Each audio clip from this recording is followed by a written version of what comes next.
Hey there, lovely people. Welcome back to the Lovely Place. Today, however, we are not at the Lovely Place, so you're very likely to hear background noises that you don't normally hear because we're at our house in a neighborhood in the suburbs. For those of you who have not been a part of the channel, just so you know, the Lovely Place is 60 acres. It's a future homestead, and we've been working on it for a few years now to get it to the point where we can eventually build a home down there, move down there. We are hoping to finish a tiny house before long in our pole barn and be able to spend some quality time down there. But we're working all the time, and we're always talking to you about gardens, things that we're going to be doing to become self-sustainable. Self-sustainable? Self-sufficient. Sufficient's different than sustainable. So self-sustainable is to get everything that you need so that you can take care of yourself long term, that you'll have what you need to take care of yourself. Self-sufficient is really just creating it all from only what God has given us. So we want a combination of being self-sufficient and self-sustainable, but that starts with food. And that's why we're here today at the house, showing you some of the things that Mrs. Lovely is doing. What are we doing out here on this gorgeous day where it's a little bit cloud covered, a little breezy, and very mild in temperature? What's the reasoning for us being out here with the plants today? We are hardening off these little seedlings, getting them prepared to go outside. We need to acclimate them to the weather, the wind, and any kind of conditions that they might experience outside. Of course, it's not hot enough to really get them ready for the real heat. It's about probably 80 degrees today with the wind and overcast. So it's good to start them out in an overcast day with some wind and not too hot temperatures. So if we didn't do this step before we planted them in the ground, what kind of negative effects might it have? They would have transplant shock and they would suffer. You know, they'd have some leaf drop and probably, you know, droop over, not grow as quickly. It's better to get them ready like this so that they don't have as much shock. And I've got this fertilizer that I use every week to week and a half. I will put that on there and half strength, and it helps with transplant shock also. So do you mix, is it concentrated? Do you mix it with some? You mix it. It has the mix in the back. I mix a very tiny amount with a gallon of water and just give them a little bit every week to week and a half, and it helps them, you know, to grow, of course, but it also helps with transplant shock, helps to stimulate the roots, and they all look pretty healthy right now. They look amazing, yeah. I mean, I'm looking at this lettuce here. What kind of lettuce do we have? Do you know? We've got some butter crunch in there, I think. That's a butter crunch there.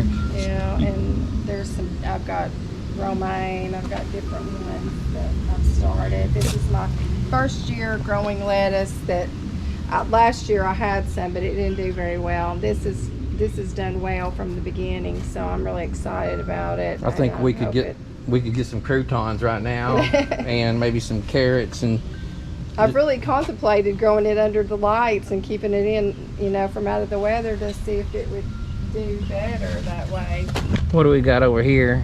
That's peppers. That's a sweet pepper, it says. Sweet peppers. And those are smaller because they came up late. So I've got some bigger ones that are right there next. Oh, right here? Yeah. This is jalapeno. Yeah, that's a jalapeno. So this one's a big sweet pepper. Nice. Now, I've heard you talk about how you don't want to grow your sweet peppers or your mild peppers right beside of your jalapenos or your hot peppers. What's the reason? Yeah, I've heard in the past that, whether this is true or not, I don't know. It may be an old wives' tale, but that if you put sweet peppers in the same grow bag or raised bed with hot peppers, that your sweet peppers won't be sweet. But I don't know if that's true. Now, every one of these lovely people, Mrs. Lovely here, has grown these from the seed up. So this all started in a different, smaller planter. Let's show them those planters real quick that it normally starts in. These are what you start seeds in. Yes, they're seed trays. They're 10-20 seed trays. These are 10-20. Why do they call it 10-20? They're 10 inches wide and 20 inches long. That makes sense. And this is a 10-20 tray that's like a drip tray to go underneath. So this that's in here. Yeah, so that when you water, it drips down, or you can water from underneath. And Mrs. Lovely, we've set up a whole seed room where we've created, we got these baker racks. There's a short video on the channel that shows the baker racks. I might even show you here in a few minutes, where we've created these shelves and we've had these lined up with grow lights and heat mats. All these items that we're showing you, we'll give you a link in the description, so you'll have a quick access to it at the Lovely Place store on Amazon for those products that are available on Amazon. Some of them may have been purchased at different places, but anything that we can link to it in the description, we will. What's this here? This is organic expanding soil. I remember you using this in those seed trays, right? Yes, I put this in a container. What is this exactly? It is cocoa core, and it's in a hard brick. And when you first get it, when you open it up, you have to put 4.5 gallons of water to make it turn into the soil, the soft, light, fluffy soil that you want it to turn into. And you add this and you keep breaking it up until it gets to that point. All right, so this is the cocoa core, and this is the perlite right here. And what this is, it's just little bitty, it's basically, is it like rock, sort of?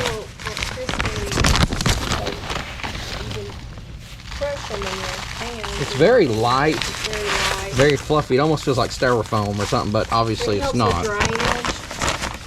Drainage. Yeah. And then you have the vermiculite. The vermiculite helps to keep some water so you can keep the plants hydrated after you water them. Keeps them wet longer. So it absorbs water, keeps the seedlings moist for longer. And then you have these pure worm castings here, organic fertilizer. And that's just a light fertilizer. I think it's a 1:1 ratio. It's just 1%, 100. Yeah. And it's very light fertilizer, but it helps get them started.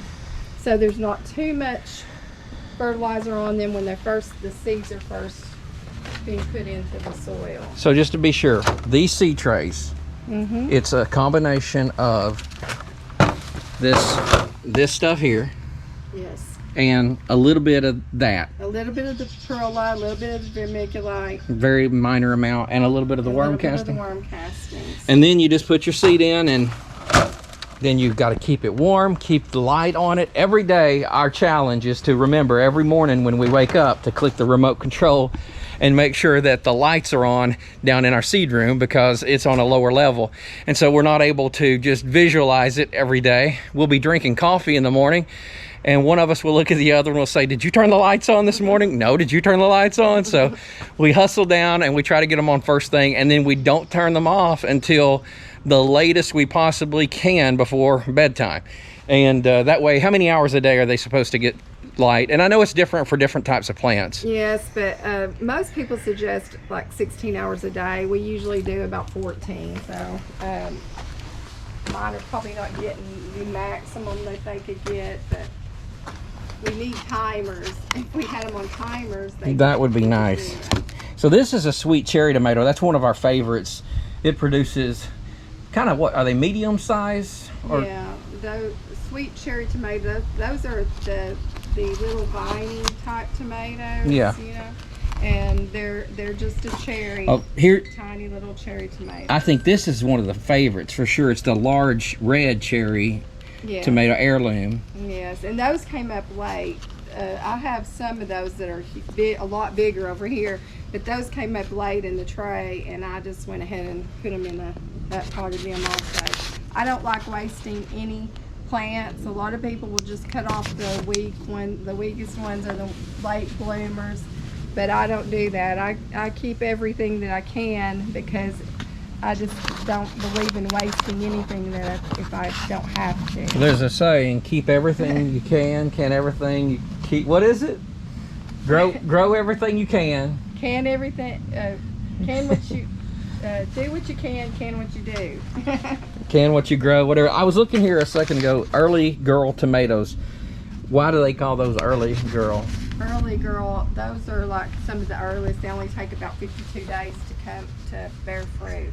And that's another thing I was going to ask you. Okay, so out of everything here, was there some of it you needed to start sooner and some that you needed to start later as seed for it to get to this point where Peppers, I have to start in January to get them to this point. And you can see these have been started in January under grow lights. If I had a greenhouse, it probably wouldn't. I wouldn't probably have to do it as early, but because of doing it under grow lights, it is harder to get them to grow as quickly. So I start them earlier. it looks like over here mostly tomatoes. Is that right? Yeah, there's some peppers mixed in there, but mostly tomatoes. And we're going to be putting almost everything you see here in. And is this everything, or is there more out on the other side of the? No, this is everything. This is everything. And we got this stand over here that kind of shows what we started from. This is similar. This is a different kind of stand than our baker racks that we have. What, 3 of them in the seed room? Yeah, 3 of them. That we keep full of those seed trays and they grow. But you can see that we do have some lights on these. On each level there are some lights, and there's 3. We currently on this, like, there's a seed tray that you can see there. This is what they typically look like, and then we have 3 lights above each of the 3 individual seed trays. What do we have down here? Those are, I think that's bok choy and broccoli down there. Gotcha. What about over in this little container? That's bok bok choy there. Some people might be wondering about these little labels and how you've got them printed so neatly. What is this? Zinnias? So these are flowers. So we've got a few flowers in here too. Yeah. And oh, this is a sticky. This is sticky. Sticky traps for those little gnats that like to get in your plants, and they can become a real nuisance. And I think that they can do damage to the roots of your plants if they overtake everything. But I try to keep those little sticky traps out all the time. I've got some bigger ones too that kind of control that a little bit. I still every once in a while see a random gnat, but I haven't had as bad a problem as I've had in the past because of that. Nice. Are these onions? Those are onions. They haven't done as well this year. Last year my onions looked beautiful, but they never bulbed out, which I did not understand. We've learned a lot in the last few years, because this is really just the last couple of years. Is this our 3rd year or our 2nd? This is our 3rd year. This is our 3rd year, and so in the last 3 years, this has all come to us. We've never done this before, and we've had family who have done it, and canned food and so on, and we've seen that done from grandparents, and we realized it's time to become self-sustainable, self-sufficient. And you never know, we've been there before, when those grocery store shelves are just going to be empty and you're going to need food. And we've got grandchildren, so they eat a lot. We need to take care of them. Now, getting them to eat this instead of, I don't know, frozen pizza, that's going to be the challenge. Yeah, we have 2 little vegetarian granddaughters though. True, but they like cheese pizza. Yeah, but they do like cheese. So we just came inside of our seed room, and we'll show you in a minute these baker's racks we were telling you about, and some of these other items that we've used to take plants, well, from seed to what you saw just now. But what is this? We were just opening this. She ordered this just recently. I think you call them cloches. They're just basically these little cones that can make a mini greenhouse. If you start a seed outside and you want to get it to start quicker, or if you have a plant that may be struggling a little bit and it's not very big when you put it out, you can put this over it to protect it from the elements. What do these do here? These little Those pins? hold it down. There's little it goes like this? Yeah. So it keeps it from blowing away. I don't see holes. And I thought those were neat, and I saw them on sale on Amazon, and thought I'm gonna get some of these just in case I have that issue that I need those. Yeah, Mrs. Lovely has spent countless hours doing research over the last few years of the items that we need. Some of those things are heating pads. This is one brand that we've invested in that are already currently mounted on the baker's racks, and this is another one. So this one's called Seed Factor, right? Seedling Yes. heat mat. And what's Vivasun.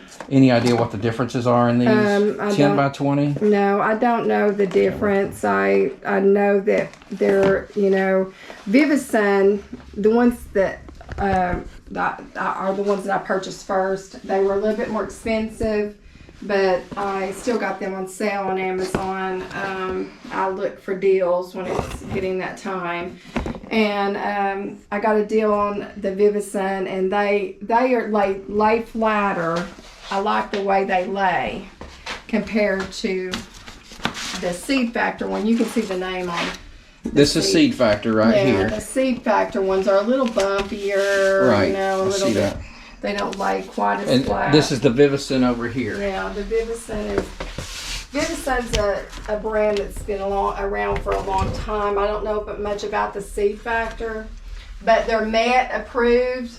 That means that they're safe to use, the electrical, and keep them plugged in for long periods of time. And you always want that when you get a seed mat, a heat mat. I see the word MET right Yeah. here. MET approved. Do you know if the other ones are or not? Yes, they're all MET approved. I make sure that I look for that when I get them because I want them to be safe because I'm leaving them on for a long period of time. So a little explanation about this room. This has been a room of transition. We've lived here for a long time, and believe it or not, we used to work out, with like equipment. And this was a workout room. But now we work out at the lovely place, and we never stop working out. I think we get more working out done now than we did back when we were younger. Then this transitioned into a pool room. For example, you might see stuff like, seagulls on pictures and pretty lights and things like that, and Surf's Up that her sister made her, and cute little signs. But now it's a storage room, and it's a room for our seedlings with lights and all kinds of cool stuff that we use to grow things with. All right, so you wanted to talk about these lights a little bit. Yeah, those are the Barina lights, grow lights, and I've been really happy with those. They have really done what they say that they will do. They were easy to install. I did it mostly by myself. So what they do is they connect one to the other. So this wire, it's got a little fitting and it goes in there, and then this wire travels down and it goes to the next grow light. And then on the other side, it goes down to the next grow light and so on. So it's a little chain of lights. This light also came off of the Amazon, right? Yes. What, do you remember anything about it? I might have a We'll try to make sure it's linked in the description. Another thing that I think might be beneficial to you, I have mounted on the side this electrical strip where we can plug in every single one of these heat mats and our lights, put it on remote controls, and just flip them on and off, like I said earlier, from upstairs.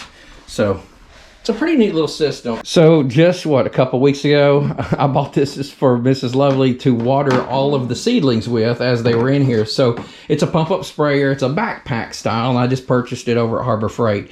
And you can just, instead of carrying, we were doing 2-liter bottles full of water, and that was starting to wreak havoc on her shoulders. Instead, just carry this little spray wand around to each seedling and just give it a little hit of water, and good to go. So the whole goal of this video is just to show you some tools, some products, some items that might be beneficial for you. Again, after a lot of research and hard work and some mistakes, we've kind of figured out a few things. We've still got a lot to learn. But one of the things that Mrs. Lovely is most proud of, and she thinks is very beneficial, is her dyno labeler. This is the dyno labeler, and she's able to just punch in, digitally, just type in the name of whatever particular seed right out of the pack that she is going to be planting, and put it on these little things here. What are these called? Tags? Seedling tags, plant tags, and those, again, that's another product you'll see at the store.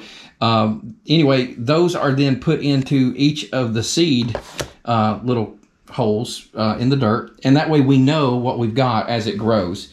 As long as we don't accidentally pull them out as we're moving them around and watering. So we got all kinds of, and we save these labels. How long have these lasted us? I've had those for 3 years since I started. I spent a lot of time when I first started growing things, printing things out. Every once in a while I'll get a new variety that I want to print a tag for, but most of them have been printed for a long time. They stayed well in the sun. I've had a couple that have warped, but very few. And I wash them. The tag stays on them. The label stays on them. So those labels are good.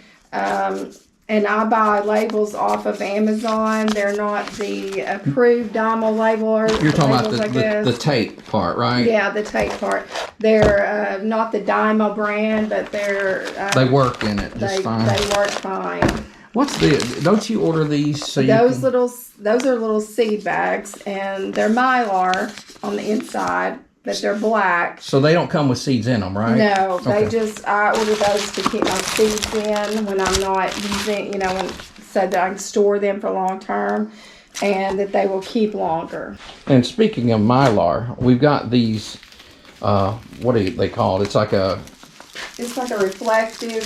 You spread it out and it turns into like a whole blanket. Yeah. They can be used for like protection if you're out in the elements to cover yourself up to keep yourself warm. But Mrs. Lovely got these because they're also used for seeds, right? Yeah, I use them when I first started my seeds. I put these on the fronts of those towers to give some reflection for those plants to help them. So that when the seeds are in here, and we've got the lights on, you can drape it over this whole baker's rack, and that light from right here will reflect onto the Mylar and back onto the seeds. Oh yeah, we got to show that too. 3-way meter. Yeah, and it I don't know, it doesn't take batteries. I don't know how it works, but it's a cool little tool. So is it a moisture meter? It's a moisture meter. It checks for light and it checks for the pH of your soil. So when you start to put your plants out, you can go out and check your grow bags or your planters or your raised beds